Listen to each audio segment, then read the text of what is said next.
Welcome to Indos Across Borders, the podcast where we dive into the unique stories and experiences of Indonesians living abroad. I'm your host, Julian, and just like you, I'm exploring the possibilities of life far from Nusantara. Each week, we'll chat with fellow Indonesians from all corners of the globe, uncovering their journeys, challenges, and triumphs. Whether you're already abroad or dreaming of your own adventure, join us as we explore what it's really like to live beyond the borders. Now let's jump right into today's episode. Halo semuanya, selamat datang kembali di Indos Across Borders. Kali ini kita ngobrol bareng Faye, seorang wanita Indonesia yang tinggal di Amerika Serikat, membangun keluarga di sana dan sekarang actually udah menjadi seorang ibu juga. Kalau kamu pernah kepikiran nih gimana sih rasanya tinggal di luar negeri, jauh dari keluarga, dan menjalani kehidupan yang benar-benar berbeda, Faye punya cerita yang menarik tentang perjalanan cintanya, kehidupan sebagai seorang istri dan juga sebagai seorang ibu di negeri orang, serta gimana sih caranya membesarkan anak di lingkungan yang berbeda banget secara budaya. Jadi kalau kamu lagi menjalin hubungan dan punya impian untuk membangun keluarga di luar negeri, ceritanya Faye hari ini bakalan bikin kamu terinspirasi. Sebelum kita mulai, ayo kita kenalan dulu sama Faye. Halo Faye, gimana kabarnya hari ini? Hai, baik. Thank you for having me. Ya, Faye boleh dong diceritain dulu kamu asalnya dari mana, terus waktu di Indonesia kamu sempat kerja di mana, dan gimana sih awalnya kamu ketemu sama sang suami? Oke, aku asalnya dari Bogor, cuma aku besar di Jakarta.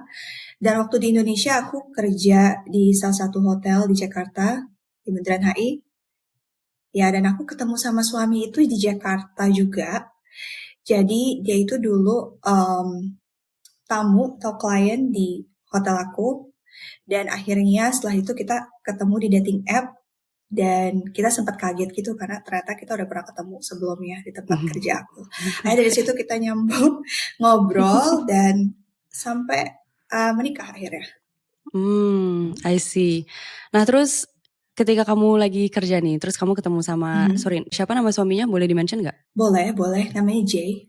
Oke, that night ketika kamu ketemu sama Jay, ada gak sih hal menarik apa yang bikin kamu ngerasa kayak aku klik banget sama orang ini gitu? Karena you guys have like different skin color gitu kan, kayak secara nationality-nya berbeda, personality pasti beda banget, the way you guys grow up, race pasti udah beda banget gitu.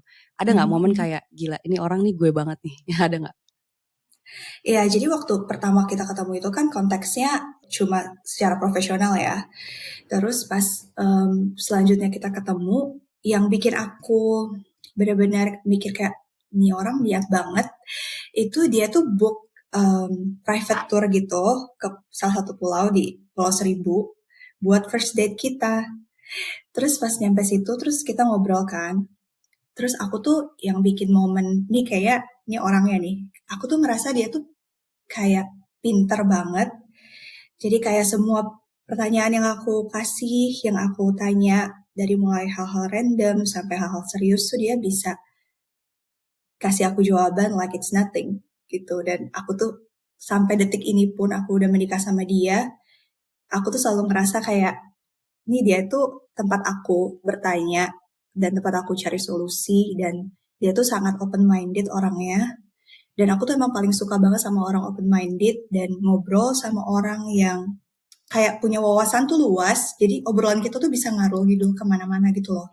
Ya. Ya, jadi dari situ tuh aku kayak ngobrol tuh selalu panjang lebar karena dia tuh selalu bisa ikutin alur pembicaraan kita gitu. I see. Dari situ kalian you build a relationship. Terus what's the next step after kamu building that serious relationship? Sebenarnya waktu itu aku sempat nervous karena perbedaan umur kita kan lumayan jauh ya. Terus aku tuh ngerasa kayak apakah orang ini tuh sebenarnya serius sama aku karena dia ngelihat value di diri aku atau karena hal lain gitu loh. Karena kan aku sama dia tumbuh di jenjang waktu yang berbeda gitu loh. Ya. Jadi aku tuh sempat mikir ini tuh dia tuh sebenarnya alasannya untuk mendekati aku apa gitu. Karena kan waktu itu prosesnya cepet ya. Dalam hitungan bulan tuh kita tiba-tiba udah bareng-bareng gitu. Terus kita juga nikah cuma dengan simple. There was no wedding, jadi cuma nikah aja, cuma seremoni. Terus habis itu udah aku hamil, terus habis itu tiba-tiba punya anak, tiba-tiba pindah ke luar negeri, itu semua prosesnya cepat gitu. Jadi sebenarnya kita satu sama lainnya ya pas kita udah menikah. Oke. Tadi kamu bilang there is one moment pokoknya kamu mikir kayak oke ini relationship-nya serius nih gitu kan. Ya. Tapi what is that actually moment yang kamu ngerasa kalau iya nih kayaknya dia serius sama aku? Dia sempat tanya sama aku kalau apakah aku punya vision tentang building a family together atau cuma sekedar, atau aku tipe orang yang nggak punya vision itu gitu. Terus aku tanya kenapa. Dia kasih aku pertanyaan itu, dia bilang ya karena dia punya orientasi untuk bangun keluarga in the future. Dia cuma pengen tahu aja kalau aku sama dia ada di fase yang sama atau enggak. Gitu. Di momen itu sih aku sadar kalau ternyata dia memang serius gitu. I see. Okay. So terus you realize kalau oke dia serius sama gue, you wanna give it a try gitu kan, kayak you wanna take the leap gitu. Ya. Tapi at that moment kamu masih kerja di hotel. Oh, pas itu aku udah nggak kerja karena dia suruh Oke. aku berhenti ceritanya. Jadi aku tuh cuma kerja 1 bulan setelah aku kenal dia. Aku hanya kerja 1 bulan setelahnya. Setelahnya itu aku berhenti kerja Oke. karena kebetulan dia punya usaha kayak toko pizza gitu kecil-kecilan. Dan dia tuh masih kerja pada saat itu. Jadi dia bilang, karena aku kerja waktu itu kayak sehari 12 jam gitu kan. Terus aku kerja di Jakarta, terus dia tinggal di BSD. Dan dia bilang kayak ini nggak bisa nih, it's not gonna work kalau lu kerja di Jakarta, gue di BSD, terus lu kerja sehari 12 jam. Akhirnya ya udah, akhirnya aku bantu dia manage toko pizzanya itu. Oh lucu banget. Ya jadi jadi kita ngurusin bisnis itu bareng-bareng gitu. Oke, and di mana lokasinya si toko pizza ini? Di Alam Sutra. Oke, jadi kamu udah di daerahnya dia aja gitu ya, di region Alam Sutra BSD, I see. Oh, oke. Itu kira-kira aku mulai kerja di toko pizza dia itu Juli, jadi Maret, April, Mei, Juli, 4 bulanan deh. 4 bulanan aku mulai kerja, terus akhir tahunnya aku menikah. Oke. So 4 bulan intens banget kenalan. Intens. Itu terus dia udah sempat ketemu sama keluarga kamu kah? Udah. Oke. Cuma mama aku aja sih, aja. Aku sebenarnya gak terlalu dekat sama keluarga. Jadi aku tuh a loner, I also loner waktu aku di Jakarta. Jadi aku sendiri aja. Aku tinggal sendiri, aku nggak tinggal sama orang tua dari zaman aku sekolah. Jadi aku juga gak terlalu dekat sama keluarga sih. Gitu. Oke. Lone wolf. Sejak muda ya? Ya. I see. Such a personality ya, dari muda kamu udah kayak membangun diri kamu sendiri, kerja, sekolah, merantau gitu kan, dari Bogor pindah ke Jakarta kerja, dan pindah ke Alam Sutra gitu kan. Ya. Aku sering banget nih ditanya sama teman-teman Indonesia gitu ya, tentang relationship. Ketika kamu menjalankan relationship kan kamu pasti udah sering nih berkali-kali kayak with this person it didn't work out, with this person it didn't work out. Ada gak sih kayak that one advice gitu buat teman-teman Indonesia nih yang actually lagi building a relationship sama orang yang maybe just let's say sama orang-orang dari US juga. Kira-kira apa sih that one advice yang pengen kamu kasih tahu ke teman-teman Indonesia? Sebenarnya ini sih menurut pengamatan aku aja ya. Sebenarnya banyak Westerners itu punya daya tarik tersendiri di kalangan cewek-cewek Indonesia. Jadi kayaknya kalau banyak juga cewek Indonesia yang bagaimanapun personalitinya, bagaimanapun bentukannya, bagaimanapun kepribadiannya, asalkan dia bule, ya udah mau gitu. Padahal harusnya nggak kayak gitu. Jadi kita tuh cari pasangan boleh mau punya standar yang aku maunya punya pasangan Westerners, aku nggak cocok kayaknya pacaran sama orang Indonesia. Ya nggak apa-apa, cuman cari yang gimana dulu, karena sama aja orang dari manapun dia berada, tetap aja ada yang sisi baiknya, ada sisi buruknya gitu. Jadi jangan maksain cuma karena dia orang luar negeri, jadi ya udah nih gimana pun personalitinya dia, ya udah hajar aja gitu. Karena banyak kejadian kayak gitu. Jadi ya kita tetap harus punya value yang kita harus kekeh sama diri kita sendiri. Kalau orang ini nggak meet our qualification, ya kita nggak perlu paksakan diri kita untuk ada di hubungan tersebut hanya karena mereka expat atau hanya karena mereka bule. I see. Gitu sih. Take notes, guys. Take notes. Nah, so jadi at that time kamu meninggalkan nih kerja di hotel, and then you move to Alam Sutra untuk kerja di pizzerianya suami kamu. Nikah juga kan di Indonesia. Terus what happened after kamu nikah? After aku nikah, aku hamil, punya anak, itu bener-bener cepet sih prosesnya, kayak langsung gitu. Yeah. Terus habis itu aku urus-urus dokumen dan mau pindah ke luar negeri. Oke, pada saat itu kalian berdua decided untuk pindahnya kemana? Sebenarnya pada saat itu kita tuh pengen pindah ke Spain awalnya, cuman visa aku denied untuk masuk Spain. Akhirnya kita pindahlah ke Maroko, karena waktu itu di Maroko, karena visa aku tuh denied-nya udah last minute gitu loh, sebelum kitasnya suami aku nih habis gitu. Terus akhirnya kita pindah ke Maroko karena Maroko itu free visa kan untuk orang Indonesia. Jadi suami aku dapat options gitu dari kerjaannya beberapa negara. Akhirnya aku research tuh negara mana yang kayaknya aku bakal suka. Terus aku research tentang Maroko. Maroko bagus gitu-gitu. Aku cuma lihat dari luarnya aja kan. Aku nggak tahu aslinya kayak Another gimana. Muslim country juga. Ya, akhirnya aku pindah yaudah di Maroko aja gitu. Akhirnya kita pindah ke Maroko. I see. Okay. For Indonesians kita nggak butuh visa ya untuk ke Maroko? Nggak butuh 90 hari. Jadi 90 hari itu waktu yang cukup buat aku nanti di Maroko untuk urus izin tinggal segala macam. Jadi aku berangkat dengan turis visa, masuk Maroko, sampai Maroko aku urus izin tinggal aku. Gitu. I see. Tapi what is that moment kenapa kamu milihnya itu Maroko? Apakah dia kayak punya fleksibilitas untuk kerja bisa dari mana aja atau gimana? Sebenarnya alasan utamanya itu karena visa, karena cepat kan. Maksudnya itu free visa jadi aku bisa masuk kapan aja. Terus setelah aku tonton video-video tentang landscape-nya Maroko, itu bagus banget kan, dan emang bagus. Dan aku tuh mikir kalau kayaknya aku bisa travel banyak nih ke banyak tempat di sini gitu. Ya udah. Jadi udah research juga ya? Iya. Ya, dan beberapa negara yang free visa lain juga nggak ada di listnya suami aku gitu. Terus kalaupun ada, pas aku tonton video landscapingnya segala macam tuh aku nggak terlalu tertarik ya untuk ke situ. Jadi akhirnya decided to go to Morocco. Oke. Negara apa tuh kalau boleh di-spill? Negaranya tuh sempat Mauritius. Oke, Mauritius. Mauritius aku kurang, itu bagus sih di situ, cuman aku kayaknya kurang serk aja gitu. Terus negara-negara lain tuh nggak ada di list suami aku yang bisa dia ke situ.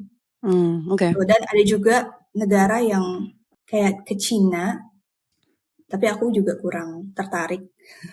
Because you have to learn the bahasanya juga ya? Ya, jadi waktu itu kalau ke Cina itu aku bisa urus visanya lebih cepat sebenarnya, cuman kayaknya aku pilih Maroko aja. Oke. Karena kamu ekspektasi awalnya apa tentang Maroko? Sebenarnya sih ekspektasi awalnya karena Cina itu yang aku tahu dingin, karena kota yang tadinya kita niat ada, maksudnya on our list itu salah satu yang dingin di sana. Terus aku pikir ini bakal dingin banget sih. Terus bahasanya juga, aku tuh sempat mikir gini loh, kayaknya keren nih kalau gue les aja bahasa Perancis, tiba-tiba gue bisa bahasa Perancis. Aku tuh ada terbesit di pikiranku tuh kayak gitu. Jadi, udah gue les aja deh bahasa Perancis. Nanti kalau di sana kan di Maroko orang ngomongnya bahasa Perancis, ya udah nanti gue les aja bahasa Perancis. Kayaknya lebih gimana ya? Kayak buat aku tuh kayaknya keren nih gue bisa bahasa Perancis gitu. Ya, terus kayaknya bahasa Cina kesusahan, aku udah deh gitu. Terus tapi ternyata zonk. Zonknya kenapa tuh? Ya karena ternyata susah banget sampai di titik yang kayaknya enggak deh, gue too much going on around me. Aku nggak punya waktu untuk belajar bahasa Perancis kayak gitu. Tapi pada saat itu kan aku realize-nya pas aku udah di sana gitu. Karena sebelum di sana kan di pikiran aku tuh banyak hal-hal yang kayaknya ini bagus nih, kayaknya gue bisa kayak gini, kayaknya gue bisa kayak gitu. Dan I'm sure at that point kamu juga udah lumayan banyak on your plate gitu gak sih? Maksudnya it's your very first year of marriage juga. Terus kamu juga udah ada Jess juga kan?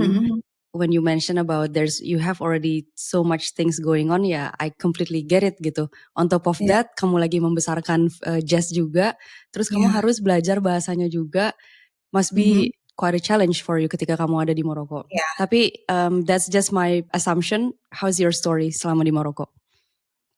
Maroko itu, it was one tough year for me karena aku tuh sempat kayak coba untuk hire helper di Maroko, Ya. tapi none of them speak English.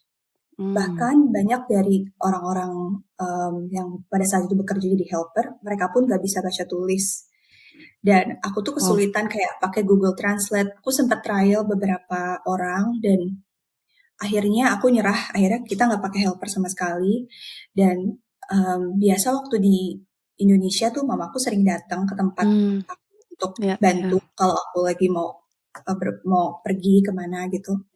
Akhirnya di Maroko aku jadi nggak pernah kemana-mana karena punya anak dan aku nggak ngerti kayak transportation system di sana.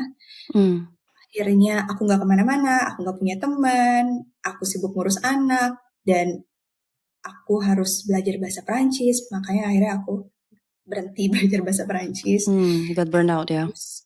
Yeah, it was really too much. Jadi aku akhirnya decided untuk nggak lanjut tahun kedua di Maroko. Akhirnya aku pindah lagi.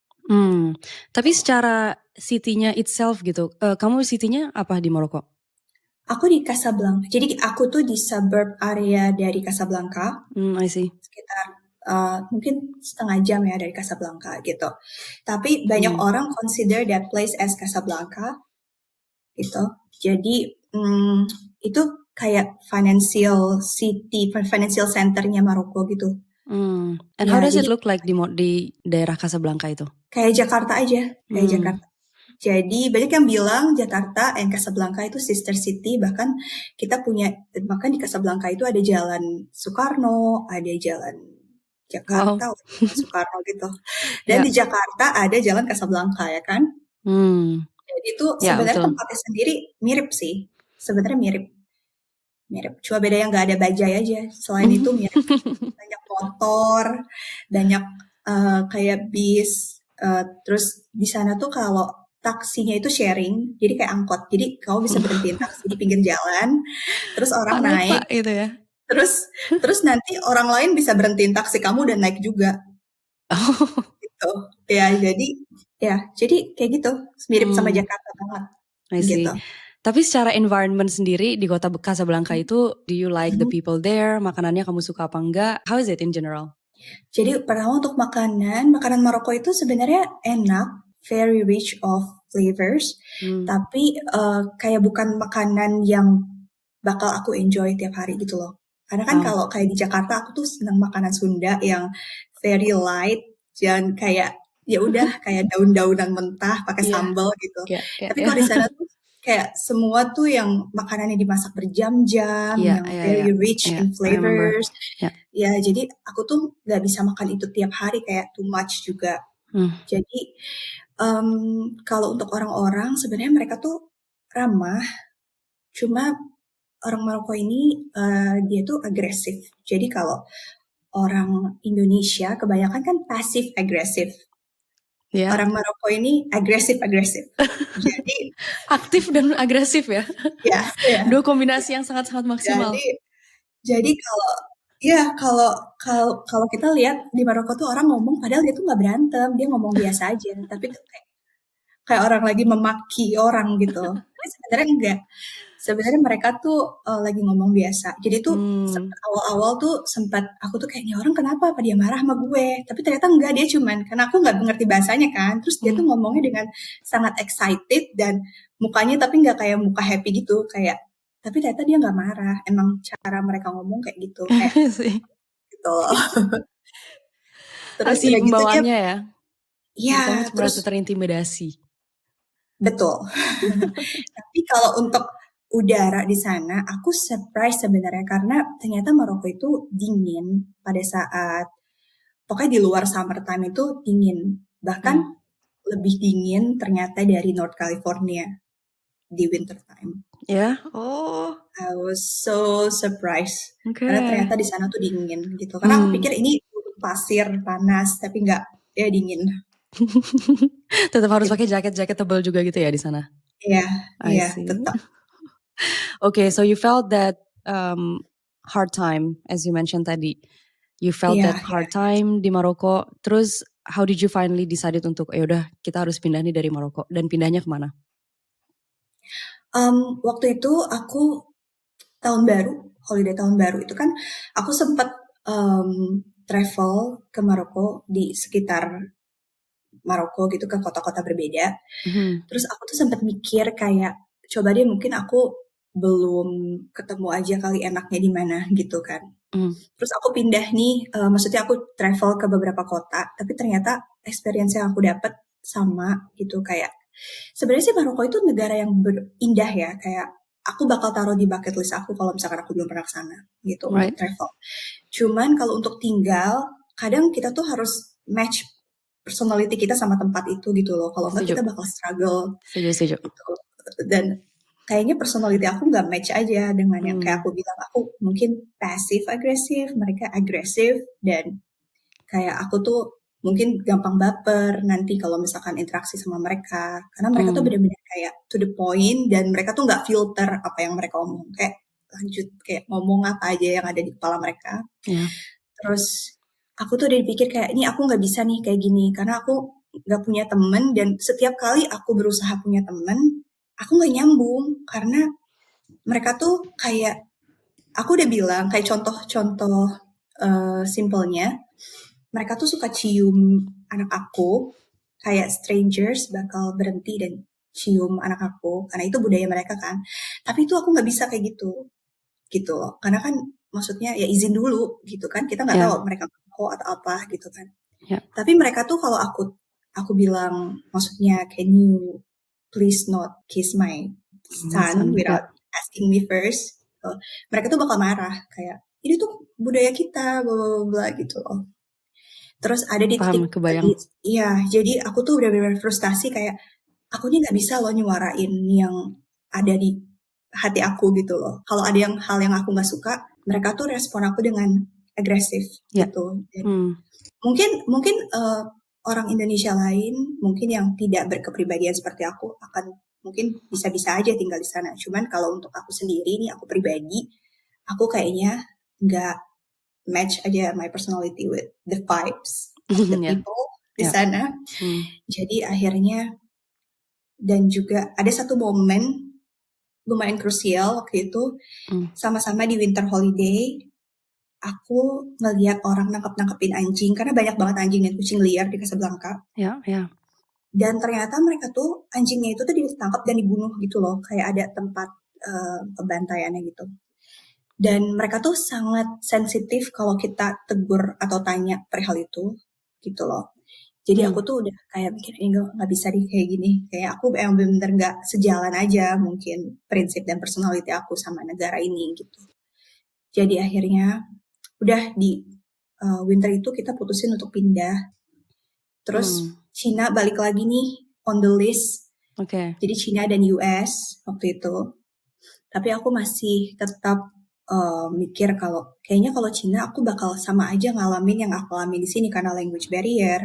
Benar. Aku nggak bisa punya teman dan Hmm. aku juga nggak tahu nih ada komunitas Indonesia sebesar apa di Cina gitu. Oke. Sedangkan kalau di Amerika, aku bicara bahasanya dan aku tahu ada komunitas Indonesia yang lumayan besar di Amerika. Menarik. Hmm. Jadi aku lebih pede untuk berangkat ke Amerika sih. Akhirnya kita Hmm. putusin summer itu kita berangkat. I see. Terbang ke Amrik itu menggunakan visa apa dan dokumennya susah nggak sih untuk dapetin visa ke Amrik? Jadi waktu aku pertama pindah ke sini, aku sebenarnya aku udah urus green card dari pas kita di Maroko. Oke. Jadi aku datang, aku masuk pakai turis visa, sampai di Amerika aku adjustment status ke permanent resident gitu. Hmm.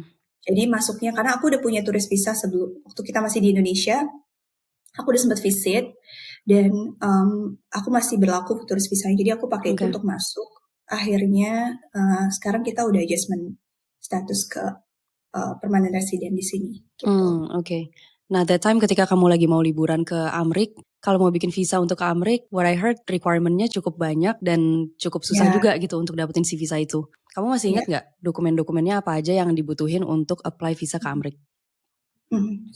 Sebenarnya waktu aku apply visa ke Amrik dokumennya sama aja, cuman uniknya waktu aku interview itu aku nggak ditanya sama sekali dokumen yang udah aku bawa gitu. Jadi Oh, waktu itu aku belum menikah ya sama suami aku.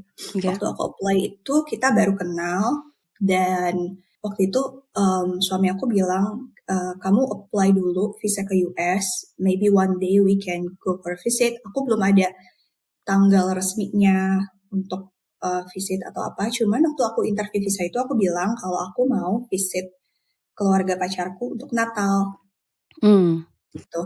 Jadi aku percaya kalau sebenarnya interview visa Amerika itu kuncinya cuman ya asalkan kamu bisa buktiin ke petugasnya kalau kamu tuh datang ke situ bukan untuk jadi imigran gelap gitu loh. ya. Kamu tuh bakal bakal pulang Pulang, lagi ya. dan kamu bukan cuma ngomong kalau kamu bakal pulang lagi, tapi kamu bisa kasih bukti kalau kamu bakal pulang lagi gitu. Hmm, Kayak waktu itu aku ada properti di Indonesia, jadi aku bawa sertifikat properti itu. Terus juga aku waktu itu ada bisnis bareng pacarku kan. ya. Ya, jadi mungkin petugasnya mikir, nih orang ada bisnis di sini, ada properti di sini, nggak mungkin dia nggak balik lagi ke sini. I see. Ya, Oke. ya jadi sebenarnya unik karena orang bilang kayak tabungan tuh harus segini, tabungan lu harus segini, tabungan lu harus segini. Biasanya itu ya. Tabungan aku aja nggak dilihat sama sekali. Dia Hmm, nggak baca sama sekali dokumen yang aku bawa. Dia cuma hmm, nanya, "Lu di sini kerja apa? Terus pacar kamu ini yang mau kamu visit keluarganya, dia ini kerja apa?" Kayak gitu-gitu aja. Jadi hmm, kalau menurut mereka make sense, menurutku bakal diterima sih visanya. I see. Aku nggak pakai agensi dan ngurus sendiri dan dokumen yang aku siapin dari jauh-jauh hari pun nggak dilihat sama sekali. I see, I see. Kayak, aha, I think that's jadi the key takeaway sih. Kadang-kadang kalau orang ya, Indonesia itu apply visa selalu pakai agensi karena lebih kalau misalnya pakai agensi udah pasti keterima gitu kan. Tapi kadang-kadang the message I want to convey juga agensi itu tuh cuman perantara doang gitu. As long as kita ya, emang punya bukti yang jelas kita bakalan balik ke Indonesia gitu kan.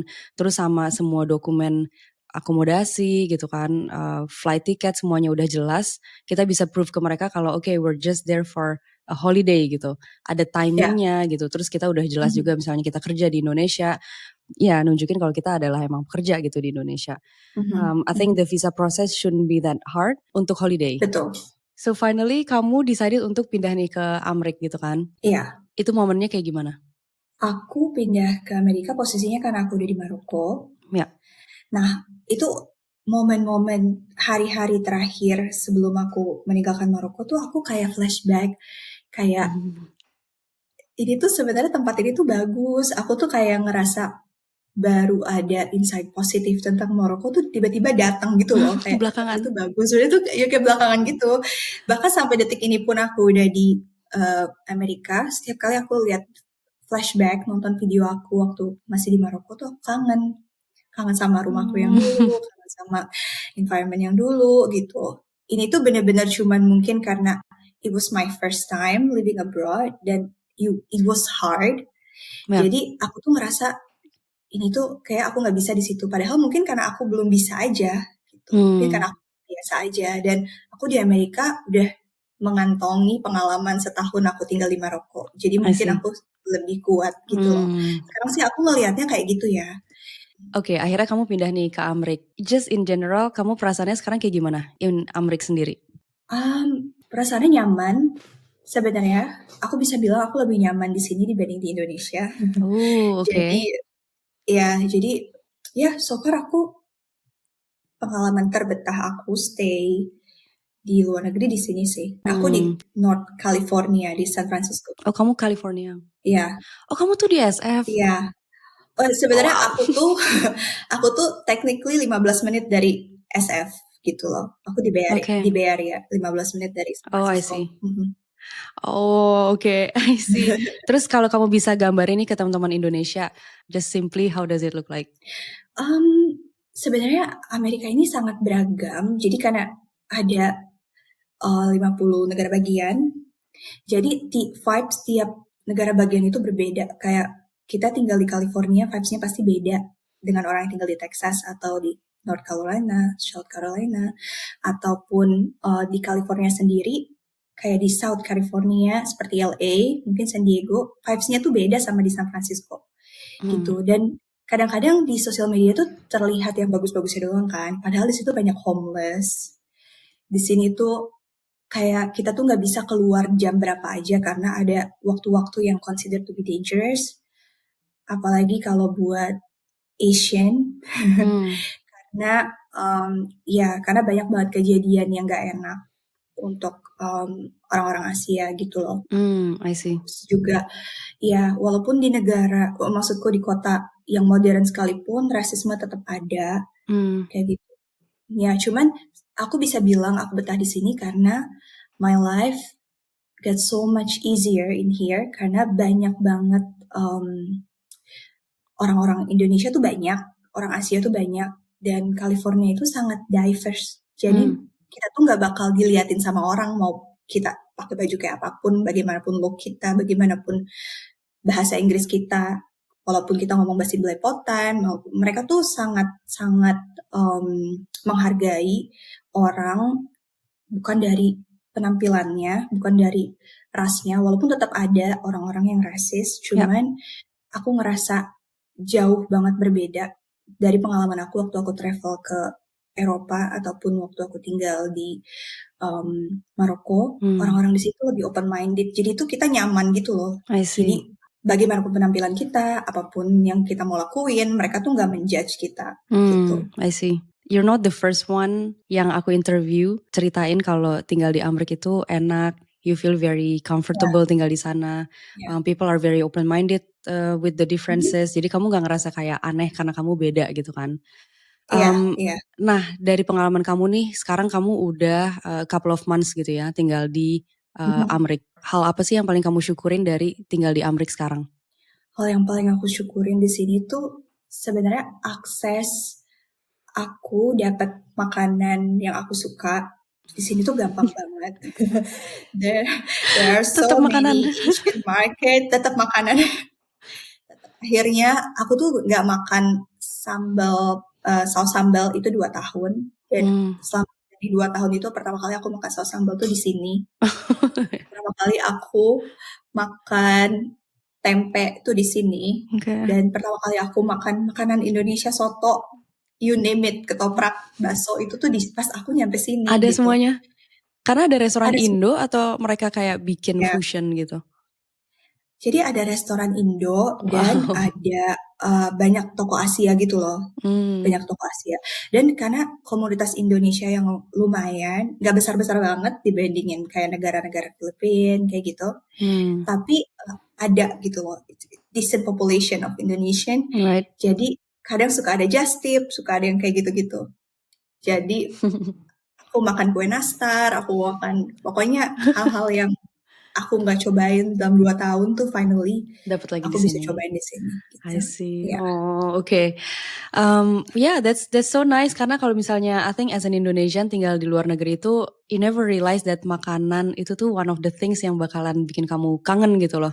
Kalau misalnya it's so hard for you to get the access untuk makanan-makanan Indonesia, beli makanannya, Asian store kayak tadi kamu bilang, nggak ada komunitas yang bisa kamu titipin just tip gitu kan.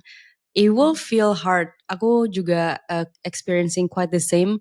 Jadi pas aku pertama tiba di kotaku di sini tuh sangat tidak ada makanan Indonesia. Restoran Indonesia is not a thing. Harus aku perginya ke Paris baru ada tuh restoran Indonesia. Which is I cannot go like going back terus-terusan ke Paris gitu kan. I live like 1.5 hours away from Paris. Jadi dan awal-awal tuh aku tiba di sini I could not cook sama sekali dan restoran Indonesia nggak ada. Jadi what I did adalah ya udah my best friend YouTube gitu kan tiap hari aku Google aja kayak gimana caranya masak ini masak itu.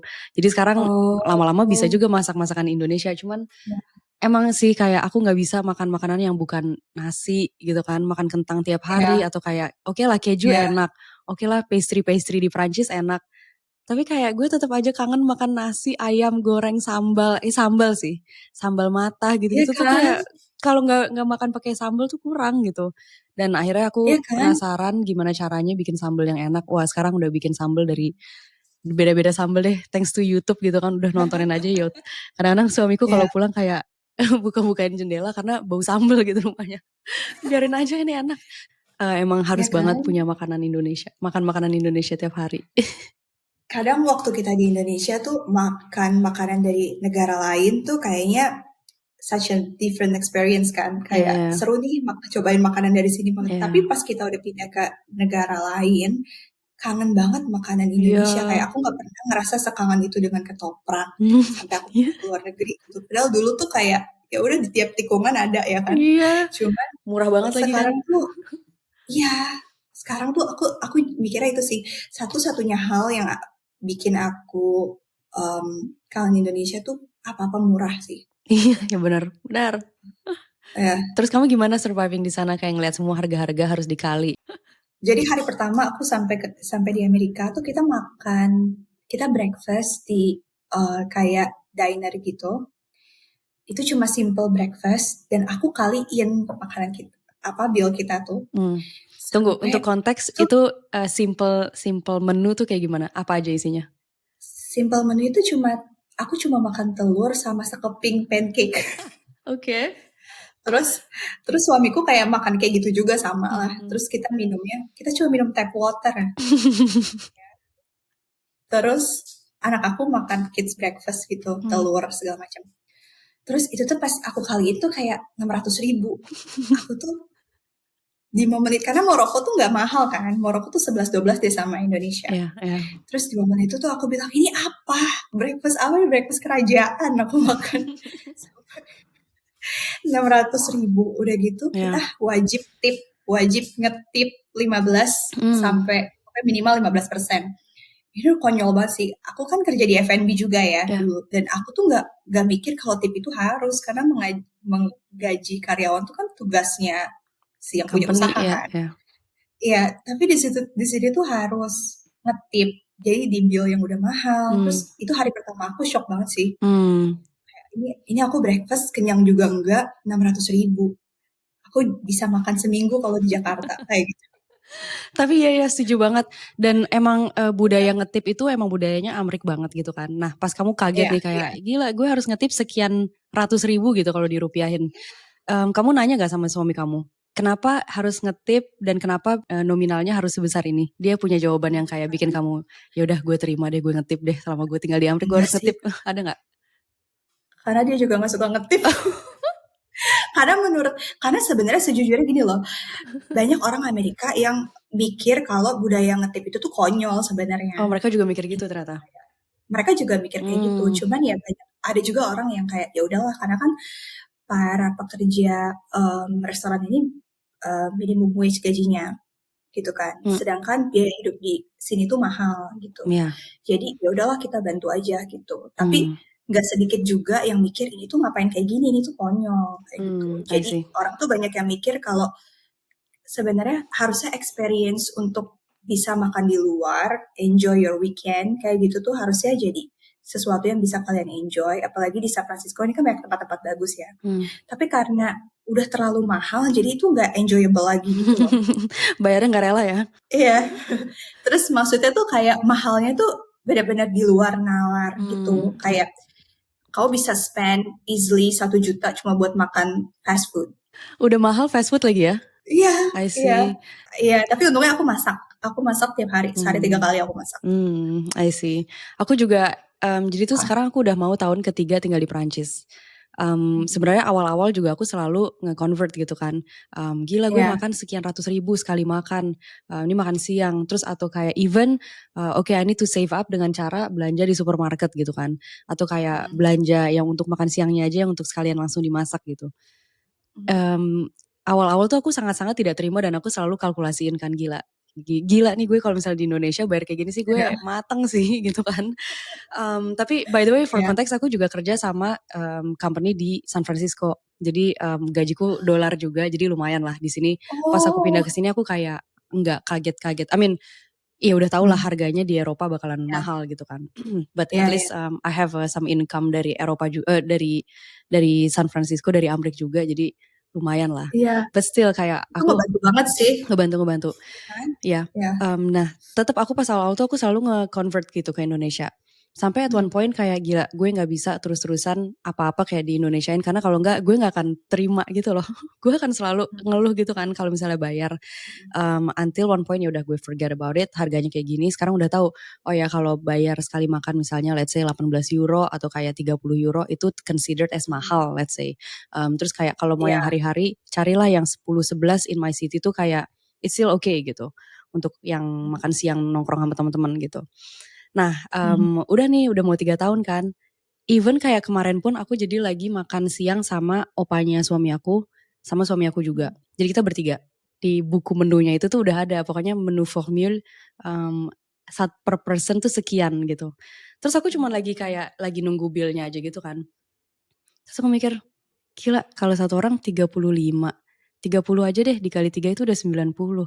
90 itu kalau misal dirupiahin udah 1,5 1,6 kayak sekali makan gue 1,6 cuma buat makan siang doang. Kayak tiba-tiba kepikiran iya itu kan? lagi karena aku minggu depan balik ke Indonesia kan. Jadi aku udah mulai kayak ngerupiah-rupiahin lagi gitu loh.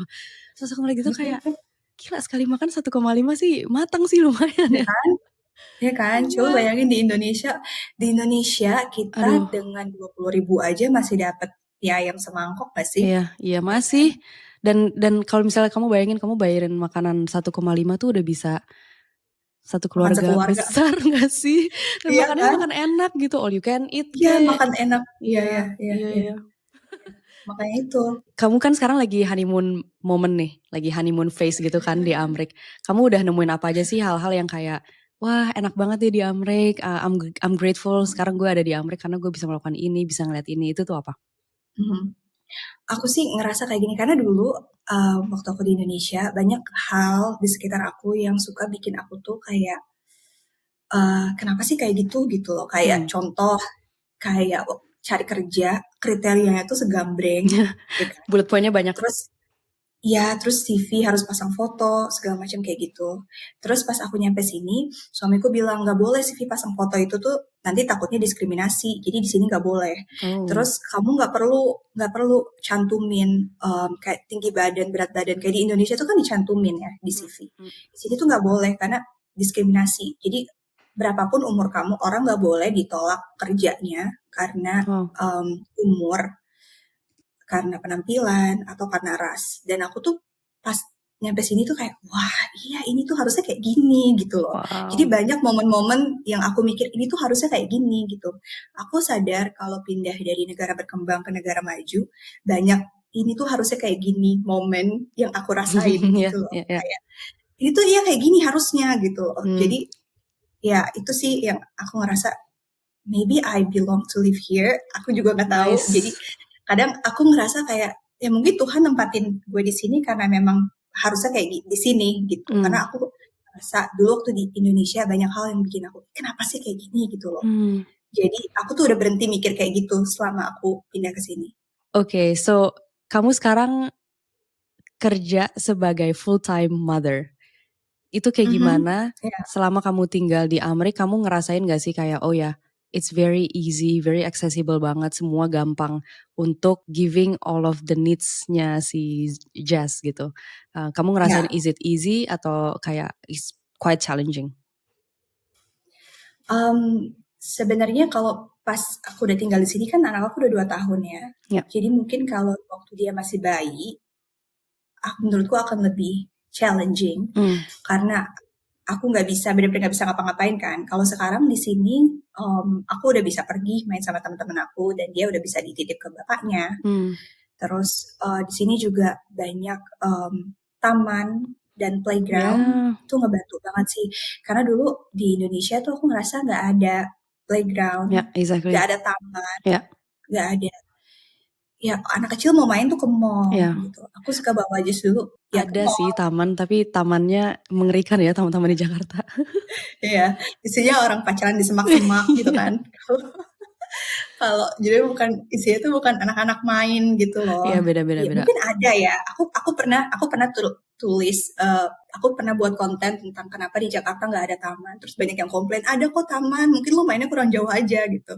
Ada, mungkin aku mainnya kurang jauh aja. Tapi kalau di Mungkin. sini tuh kayak di setiap neighborhood tuh mungkin ada lebih dari 2 taman gitu loh. Ya. Jadi noticeable itu sampai aku nggak perlu main jauh-jauh untuk cari taman Iya, gitu loh. dan yang datang pun Jadi juga banyak kan ya anak-anak sesuai dengan usianya gitu ya. ya, iya, bahkan di Amerika banyak tempat bermain yang orang dewasa tanpa anak-anak itu dilarang masuk. Oh, Jadi nice. kalau kan tempat-tempat biasanya anak-anak tanpa orang dewasa dilarang masuk. Kalau di sini orang dewasa tanpa anak-anak nggak boleh masuk ke playground untuk Okay, that's menghindari yang interesting. tidak-tidak gitu loh. Iya, Ya, ya, ya. karena kan banyak kejadian yang mengerikan ya buat anak-anak gitu. Jadi kalau di playground biasanya orang tua yang enggak, cuma orang dewasa nggak ada anak-anak nggak boleh masuk. Nice. Ya, jadi so far fun sih di sini. Aku bisa ajak Jess ke playground tuh hampir setiap hari. Terus cuman bedanya budayanya kalau di Amerika tuh, kalau di Indonesia kan banyak orang suka anak kecil sebenarnya. Walaupun generasi sekarang bilang banyak juga yang gak suka anak kecil. Tapi sebenarnya society di Indonesia tuh sangat welcome dengan anak-anak Ya. gitu. Mereka bahkan ya, tapi di sini tuh kayak orang Amerika banyak yang berpikir kalau maybe anak-anak itu not belongs for public gitu. Jadi simpan aja anak lu di rumah keganggu ya. gitu. I see. Iya, karena banyak juga orang yang berpikir kayak gitu di sini gitu. I see. Tapi do you face any like challenges during this time knowing kayak oh ya banyak nih orang-orang Amrik yang ngerasanya kalau misalnya bawa anak itu could be annoying gitu kan untuk misalnya jam makan siang mereka, jam makan malam mereka. Kamu pernah nggak Ya. sih facing challenges yang kayak bikin kamu jadi ya jadinya nggak bisa bawa jas jalan-jalan deh gitu. Kamu pernah nggak? Kalau aku sih lebih mikirnya kayak gini, enjoy aja karena ini tuh nggak akan lama, ya kan? Fase aku membesarkan anak aku itu cuma beberapa tahun. Aku pun sekarang udah nggak pernah going out for date with my husband, udah karena ya emang aku nggak ada siapa-siapa yang bisa aku titipin anak kan di sini, gitu. Dan kita memang prefer untuk tidak pakai daycare kayak gitu. Jadi ya aku nggak bisa kemana-mana, nggak bisa ke tempat publik. Sebenarnya sih boleh-boleh aja ya, nggak ada larangan bawa anak kecil ke tempat publik. Cuman memang banyak orang yang akan terganggu. I see. Dan aku juga harus pilih-pilih kayak tempat ini tuh kids friendly atau enggak gitu. Sebenarnya itu untuk kebaikan anak kita juga sih. Jadi orang tua kita nggak boleh egois kayak semua tempat harus boleh dong sama anak kecil. Kita nggak boleh mikir kayak gitu karena kan setiap orang juga punya hak mereka untuk ada di situ. Kalau mereka terganggu ya, karena anak kita kan nggak punya kepentingan untuk ikut bapak emaknya lunch atau brunch atau watching a movie gitu. Jadi ya selama anak kita nggak punya kepentingan itu, kenapa kita harus ganggu orang dewasa yang punya kepentingan di situ? I see. Aku mikirnya gitu sih. Wow, jadi kamu udah banyak belajar ini juga ya kayak mentality, mindset gitu. Selama di sana ya kamu jadi adjusting juga gitu kan, karena environmentnya could be different juga. Dan you yourself yang tadinya belum punya anak dan sekarang udah punya anak juga gitu kan, kamu ngebesarin Jess juga, jadi kamu banyak pelajaran pasti. Iya, karena ya sebenarnya aku bilang sama suami aku waktu di Indonesia, suami aku kurang betah ya di Indonesia. Jadi aku bilang kalau kita pindah ke suatu tempat, kita tuh harus belajar how to survive di tempat itu. Gimana caranya? Kita harus belajar, nggak usah merubah jati diri kita untuk jadi orang-orang yang tinggal di situ, tapi seenggaknya gimana caranya membekali diri kita untuk kita bisa survive di tempat itu gitu. Jadi aku nggak bisa bawa mental Indonesian aku dan aku saklek dengan mental Indonesian aku untuk bertahan hidup di Amerika, itu aku nggak bakal sukses. Aku belajar itu waktu aku di Maroko sih.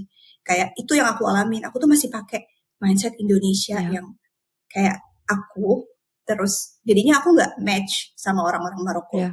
Gitu. Tapi di sini aku belajar kayak kalau gue kayak gini terus gue nggak bakal survive dimanapun gue tinggal dong.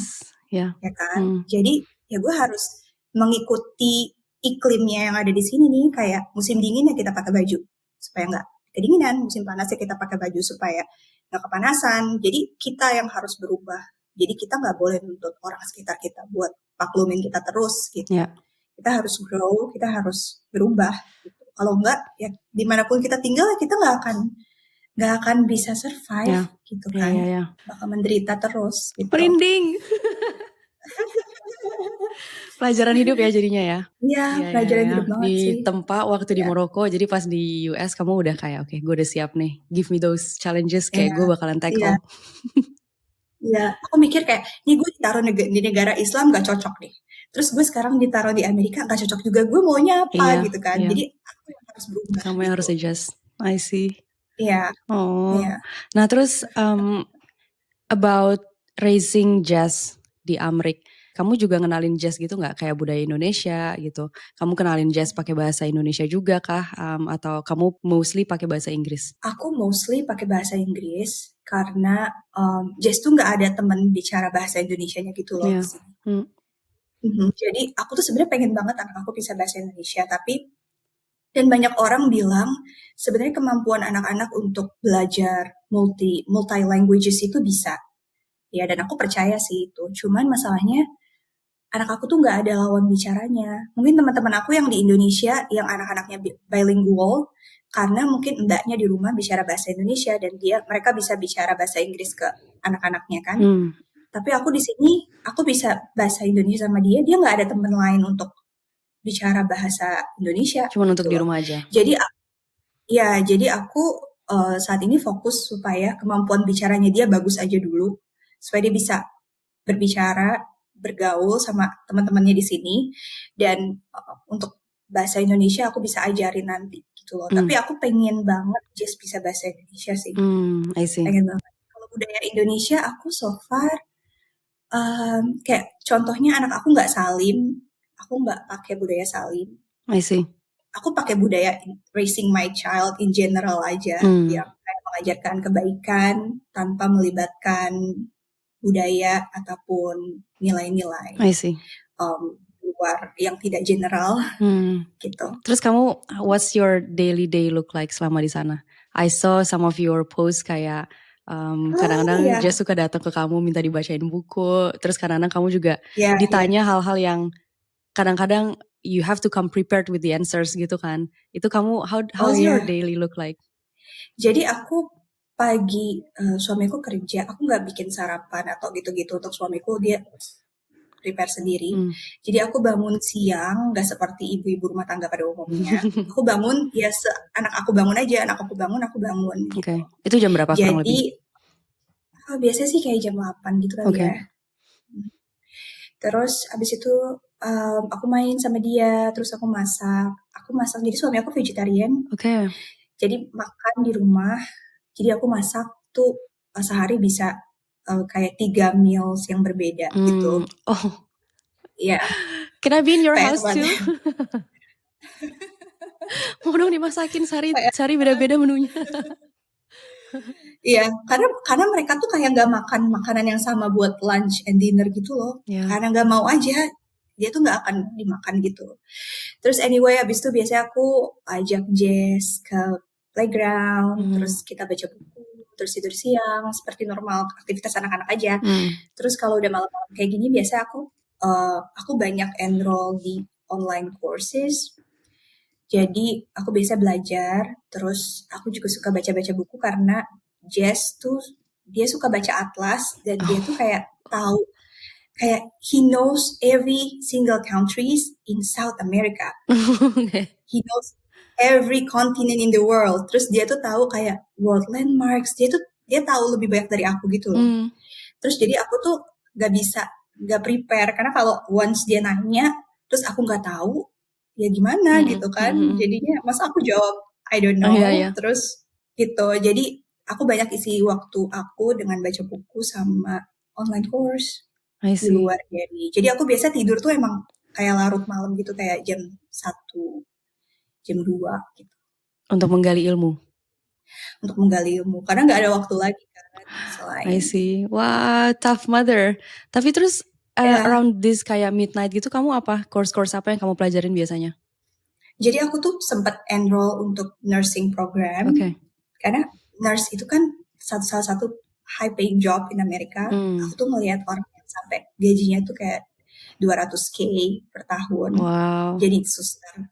Dan aku tuh sempat enroll beberapa course untuk nursing, tapi aku ended up tidak mengejar karir di situ karena ternyata aku beralih ke bidang lain. Terus sekarang aku lagi ambil kursus parenting, kursus Montessori, kayak gitu-gitu aja sih.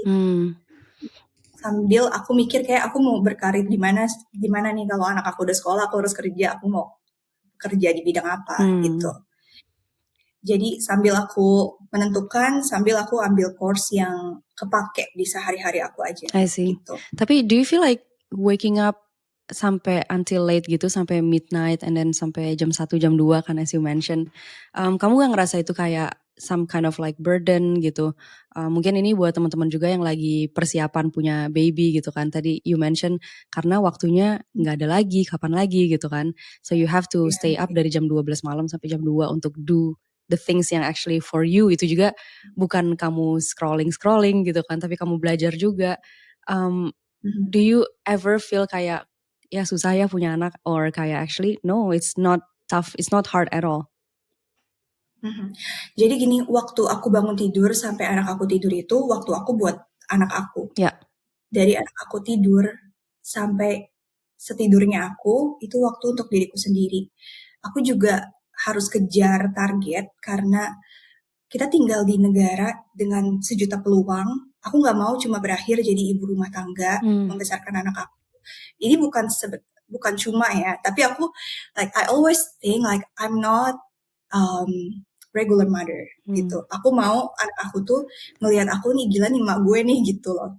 Jadi aku nih harus pupuk ini saat anak aku masih bertumbuh. Jadi anak aku bertumbuh bareng sama aku gitu loh.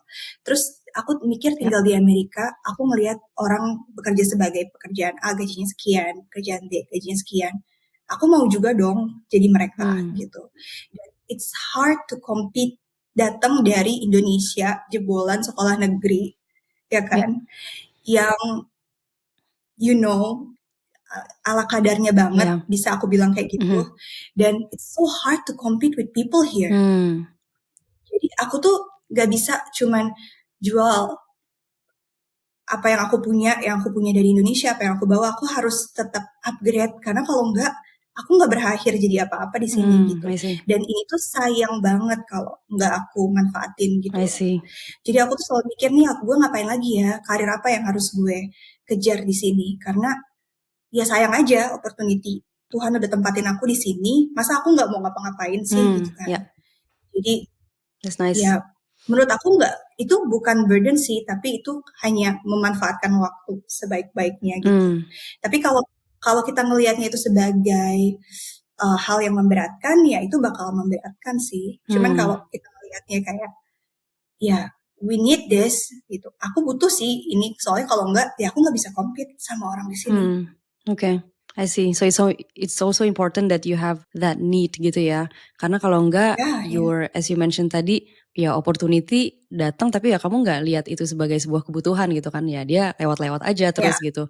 Dan kamu pengen memanfaatkan momen dimana Jess itu sekarang lagi growing up, dan you also create those needs di kamu sendiri gitu. Kayak pokoknya gue pengen nanti kalau Jess udah gede dia ngelihat nyokapnya kayak gini, gue juga pengen bangga gue bisa jadi orang juga di sini di Amrik gitu, bukan cuma datang dari Indonesia kayak gitu aja dan gak ada pelajarannya gitu.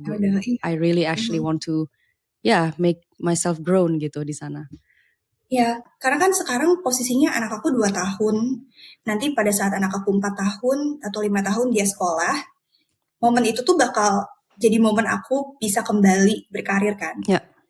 Gimana caranya aku bisa kembali berkarir nih kalau aku nggak prepare sekarang. Jadi sekarang tuh, jadi aku tuh waktunya prepare waktu aku di rumah sama Jess, aku prepare saat dia udah keluar rumah untuk sekolah, aku juga keluar rumah untuk kerja. I see. Gitu. Wow. Jadi bukan pas dia sekolah, aku baru belajar, terus aku udah nanti udah dekat ke 40 tahun, aku mau ngapain, buang-buang waktu banget gitu. Jadi ya udah gitu. Oh, berarti kamu benar-benar sangat-sangat terstruktur banget. Kamu juga prepare untuk your own future, for the future of Jess juga gitu kan. Jadi kamu benar-benar building yourself for the sake of your little family juga gitu. This is very beautiful.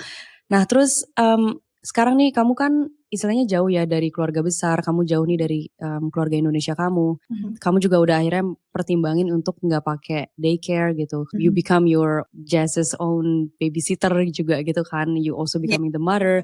You also iya. the person who cooks di rumah juga gitu. Mhm, Pasti kan banyak banget tuh kamu facing like a lot of different emotions every day gitu. Gimana caranya kamu ngelola emosi di saat kamu harus melakukan tanggung jawab kamu itu sebagai ibu juga gitu. Tanpa adanya mhm. dukungan khusus dari your mother. Literally kamu sekarang semuanya sendiri gitu.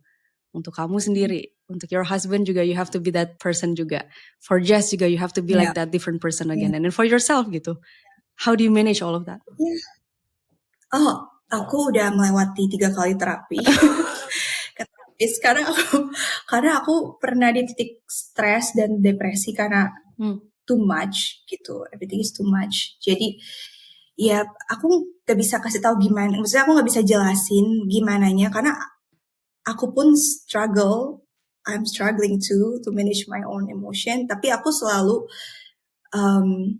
mikir kayak anak aku itu dia tuh deserve the best version of me. Jadi pada saat aku udah ngerasa capek dan kayaknya emosi aku udah nggak layak tampil di depan anak Hmm. aku bakal terapi sih kayak gitu. Dan ini udah happen 3 times. Aku ngalamin fase dimana bener-bener kayak burnout dan Hmm. udah bener-bener aku marah-marah terus di rumah kayak gitu. Hmm. Jadi dan sebenarnya suami aku juga bantu banget. Jadi dia tuh kayak pulang kerja ya dia main sama Jess, dia kadang bantu suapin Jess, dia bersih-bersih rumah. Aku nggak bersih-bersih rumah, dia yang bersih-bersih rumah. Okay. Dan menurut aku kalau ini juga partner itu penting banget sih.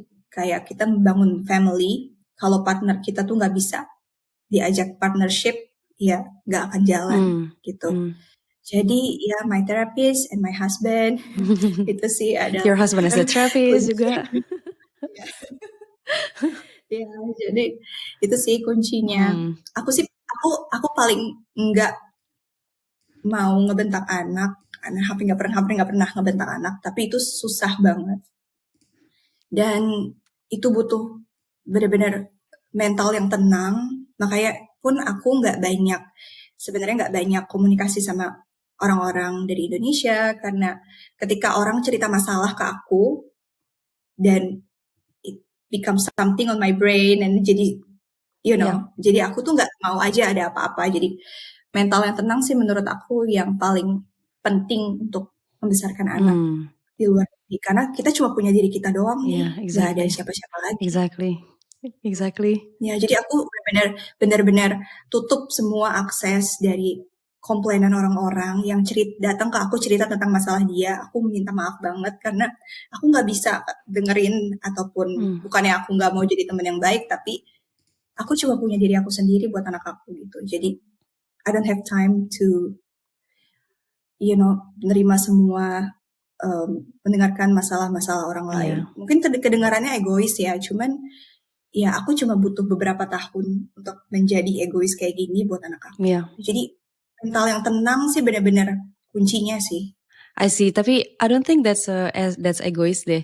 What I'm hearing here, ya you're actually building yourself gitu loh for your own future gitu Ya, kan. I think at ya. some point like kita nggak bisa terus-terusan jadi quote unquote like I don't know maybe people pleaser gitu kan. You cannot Mhm, always mhm. like give semua yang kamu punya buat orang lain terus-terusan gitu. At some point, ya you Iya, also have to like iya. think about yourself gitu. Jadi I think this is Mhm. not egoist. This is just part of you thinking about building your beautiful future. Iya, Ya, iya.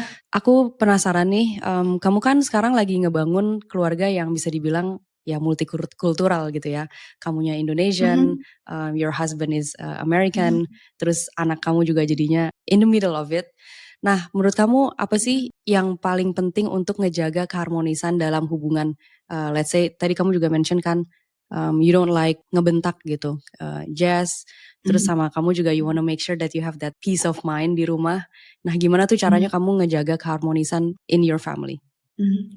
Jadi sebenarnya aku cukup beruntung aku bilang karena aku tuh jarang banget berantem sama suami aku. God forbid ya. Maksudnya karena mungkin dari jenjang umur kita yang berbeda jauh, dia jauh lebih dewasa daripada aku. Hmm. Dan dia tuh orangnya selalu bukan hanya mendengar, tapi juga menjalankan apa yang menurut aku kayak sesuatu, if something bothers me, dia bakal take action untuk segera bikin itu gak ganggu aku lagi Wow. gitu loh. Dan kita tuh gak pernah berantem, bukan gak pernah ya, maksudnya jarang sekali berantem. Dan kita tuh gak pernah pergi tidur dalam keadaan berantem gitu loh. Jadi untuk ngejaganya itu aja sih. Sebenarnya sih menurut aku ini tuh benar-benar peran besarnya dari suami aku sih. Karena aku masih banyak banget belajar untuk mengelola emosi. Kalau suami aku tuh kayak dia ninggiin suara ke aku aja gak pernah gitu. Wow.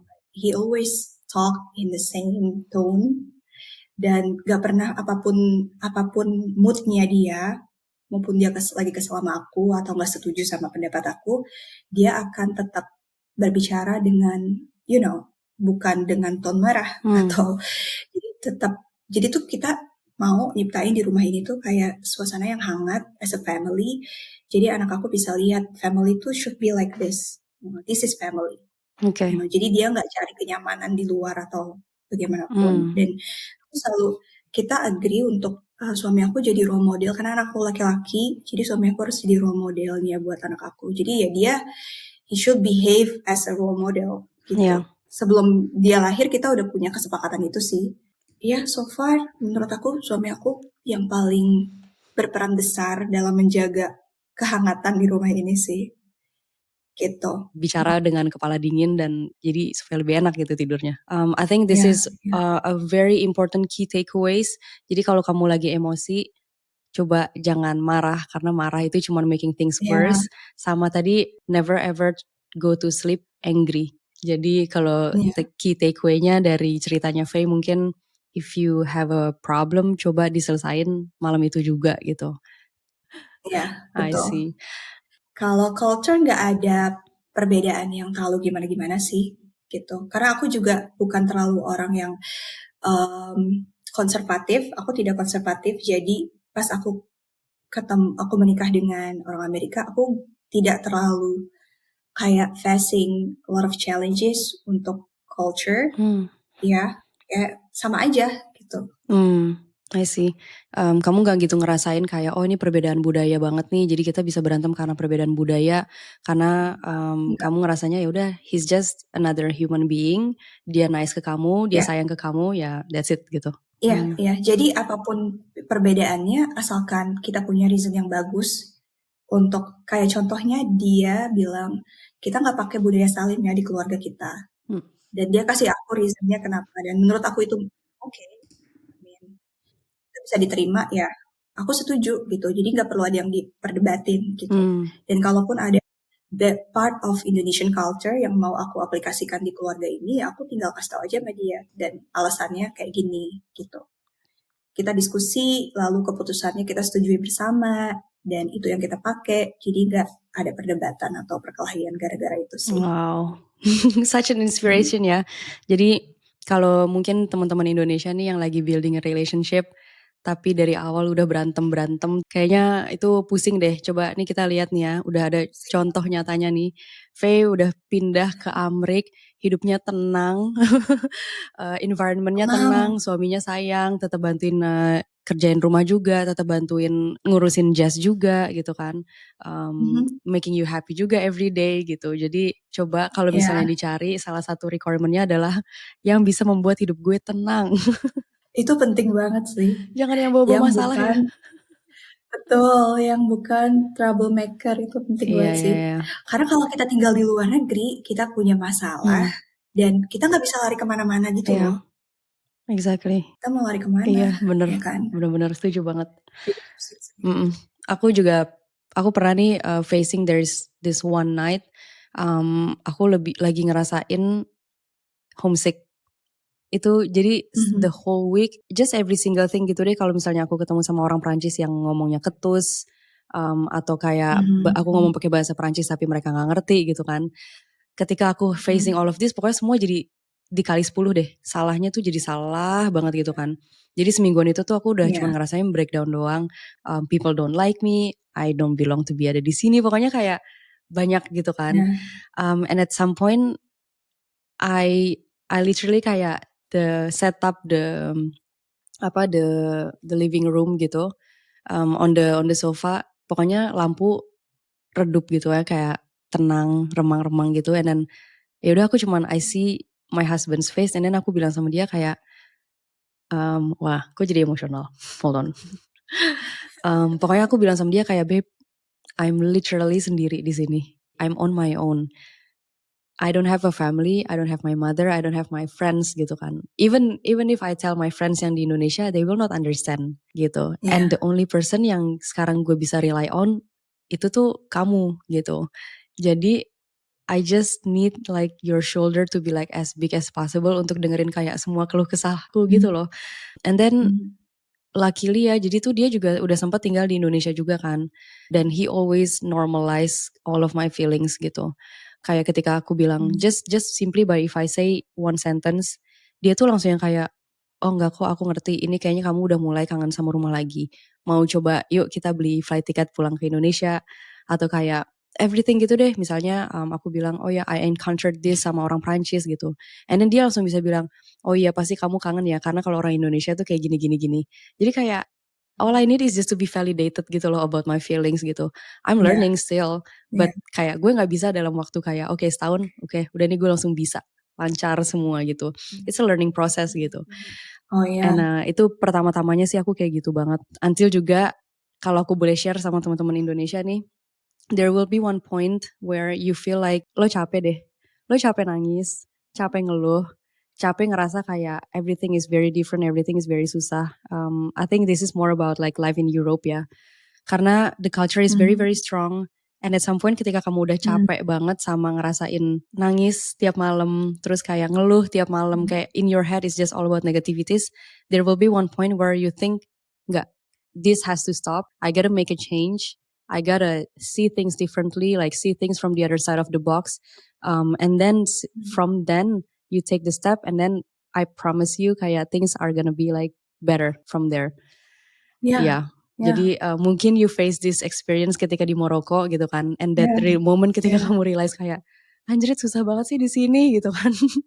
But then the Iya. moment you change, you shift the way you see things, your mindset. Sekarang di Amerika kamu udah kayak, okay, like things are different. I need to lupain tuh kayak Iya. gue with my mindset sebagai orang Indonesia, ya, you're in a whole new place. Dan ya udah, kamu juga Mhm. mindsetnya juga harus in a whole new mindset juga Betul. gitu. Iya. Ya itu namanya lika-liku ya, tinggal di luar negeri. Betul. Tapi Iya. tadi what I'm hearing from you, choosing the right partner and then having the right environment itu kayaknya bakalan ngebantu kita banget deh untuk bisa survive tinggal di luar Mhm. negeri gitu. Karena Iya. sebenarnya enak kok tinggal di luar Betul. negeri. Ya nggak, Faye? Setuju nggak, Faye? Betul. Setuju. Aku suka bingung sama orang yang bilang, sebenarnya enakan di Indonesia loh tinggal gini-gini, tapi dia nggak pulang-pulang ke Indonesia. Iya. Mm, Tinggal di luar negeri tuh enak, enak banget sih menurut aku. Ya cuman gimana kitanya beradaptasi enak, cuma nggak gampang gitu loh. Jadi kalau misalkan kita udah bisa adaptasi, ya enak gitu. Iya, you just have to like adaptasi dan lewatin masa-masa susah itu Betul. ya. Tapi Ya. trust us, I bring your name juga di sini. Tapi trust us, you will always face a tough times in your life. Selama di luar Betul. negeri itu pasti Betul. banget sih, nggak mungkin mau ngelak kayak gimana pun nggak bakalan. Tetap aja ntar pokoknya itu cobaan Ya datang deh. pasti. Apalagi di tahun-tahun pertama kan, itu pasti susah banget Ya, sih. ya. Gitu. Tapi it's worth it, really worth it. Exactly. Ya, it's worth it. Ya, aku setuju. Ya. Nah, kita udah banyak nih dengerin cerita dari Faye. Sekarang aku pengen tahu dari Faye, buat teman-teman nih yang lagi actually building a relationship sama non-Indonesians gitu ya. Dan buat mereka-mereka yang ada rencana juga untuk taking the relationship into the more serious steps, untuk maybe juga tinggal di luar negeri. Apa sih that one pesan yang pengen banget kamu sampaikan ke mereka? Pesan yang pengen aku sampaikan, kita harus sebagai perempuan tetap harus value diri kita setinggi-tingginya. Nice. Tetap yourself is number one. Kita nggak boleh me-worship pasangan kita mentang-mentang dia dari luar negeri. Ya. Kita harus tanemin kalau this man choose me because I have value, Jadi itu bukan karena kita butuh dia, no. Karena dia see the value in us. Jadi gak boleh kita jatuhin value diri kita sendiri cuman karena pasangan kita dari luar negeri. Dan don't feel like you are less than other people here, gitu. Mungkin kita pada saat kita baru pindah ke luar negeri, kita ngeliat orang-orang kok pinter banget, orang-orang kok benar-benar very fashionable, kok aku ngerasa kayak gini banget gitu loh. Instead of ngerasa kayak gitu, kita harus upgrade ourselves gitu. Jadi karena menurut aku feeling kayak gitu pasti datang sih, kayak ngelihat benar-benar gemerlap negara maju. Kita datang dari Indonesia sampai di negara maju dengan orang-orang yang berpenampilan kita tuh kayak gitu loh. Jadi instead of merasa kecil, kita harus bangun diri kita supaya kita lebih besar gitu. Kita harus pegang teguh kita nih orang wanita-wanita kuat. Betul. Kita wanita-wanita yang memiliki value. Pasangan kamu minta ini minta itu, kayak ntar dulu, coba lo ingat-ingat lagi kayak value lo apa, standar lo apa, jangan sampai diturunin standarnya. Betul. I see. Aku punya one last bonus question. Okay. If you could speak to the younger Faye yang masih tinggal di Indonesia dulu nih, yang masih gue gak tahu gue what am I doing gitu, tapi kayak gue punya mimpi besar untuk tinggal di luar negeri gitu kan. Yeah. Ketika that moment you feel like you're so lost gitu, kamu bingung, what is that message yang kamu pengen sampaikan ke Faye yang berusia masih sangat muda? Message aku tuh jangan buang-buang waktu, karena masa muda aku seperti masa muda orang-orang pada umumnya. Pasti kita banyak buang-buang waktu untuk hal-hal nonsense. Dan kalau aku bisa balik ke diri aku yang dulu, aku bakal kasih tahu dia, gue detik ini harus banyak belajar karena lu gak belajar apa-apa waktu lu masih muda. Yeah. Jadi lu jangan buang-buang waktu untuk hal-hal yang gak ada korelasinya untuk masa depan sama sekali. Jadi masa depan bisa struggling kalau lu buang-buang waktu. Jadi stop buang-buang waktu sih. Aku ngerasa aku buang-buang waktu banget sih di banyak hal. Relationships, pertemanan dengan orang-orang yang mungkin seharusnya aku tidak bergaul atau apapun itu gitu. Dan I wish I can tell myself dan bilang stop buang-buang waktu. I see. Okay. Take notes ya everybody. Yang masih muda ini you have a lot of privilege untuk use the time wisely untuk kamu belajar gitu, untuk kamu actually do something that is for the future gitu. As vague as it sounds. Tapi percaya sama kita-kita yang udah kepala 3. Betul. Okay, I've already covered banyak banget questions dan jawaban dari kamu.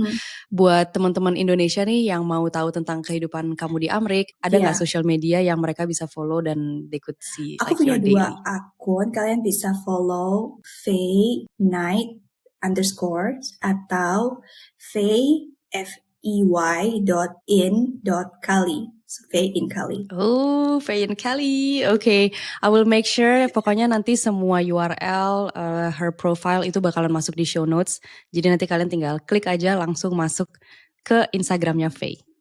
Well, thank you so Faye, much. aku juga thank you so much atas cerita dan waktunya hari ini. Udah sharing-sharing session in your midnight. Aku ngambil waktu belajarnya Faye, tapi sekarang aku yakin banget nih untuk pendengar kita pasti udah dapet banyak banget insight tentang kehidupan di luar negeri gitu kan, terutama menjadi seorang ibu.